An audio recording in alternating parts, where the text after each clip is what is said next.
Okay, so for this example, we're going to calculate the hypotenuse of a right triangle using the functions POW and SQRT in our user-defined function getHypo. Now, notice that in the prototype for getHypo, it simply takes two floats and returns a float. Notice it's empty right now. I haven't written up the formula, but I will in a minute. So what we're going to do is we're going to collect the base and height in main and then store it in result and print that result. So before we actually populate result, we're going to have to define how that function getHypo works so it can actually store something meaningful, right? So we're going to have a return statement here. And what we're going to do is SQRT, square root of base square plus height square.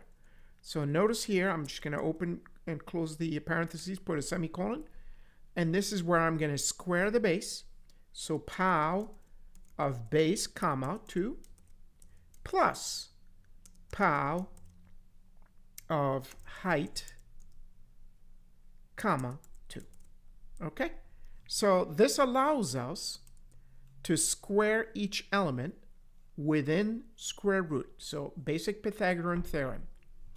So now we can assign result equals that function called getHypo and supply it with your base and the height, which are local variables within main, and then we can print our result. So printf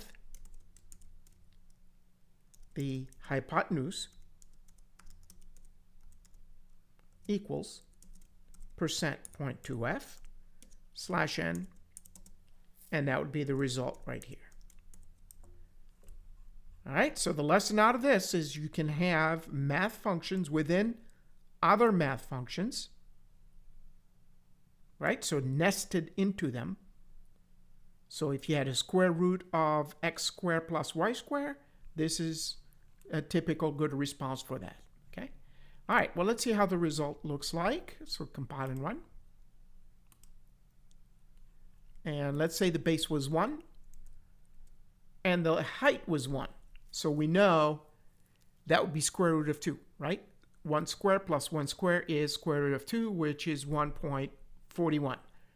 Okay, good. Notice it ran really fast because my system pause is missing. So let's go ahead and do that. So we can actually hold the screen for a second.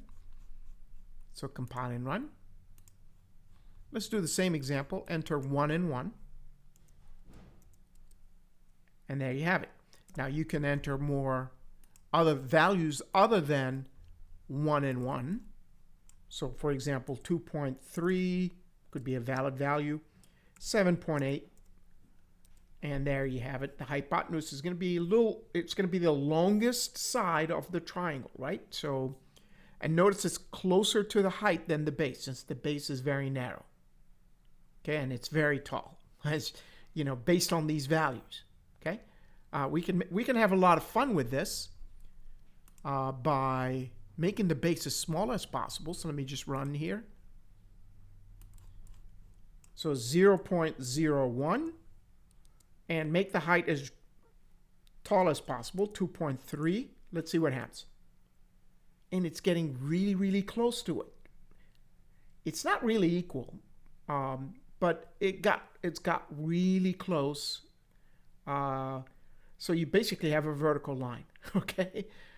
Almost, with a slight angle in there for that triangle. So it's very squished up triangle. So it's a lot of fun. So if you want to make a triangle that has two equal sides, like the 1 and 1, then that's square root of 2, right? Okay.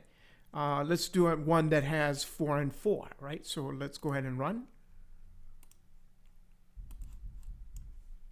4 and 4. Okay, so 4 squared and 4 squared. So, right? So what's going to happen? 4 times 4 is 16. 16, 2 times 16. And then square root of 2 times 16, which is really 4 square root of 2.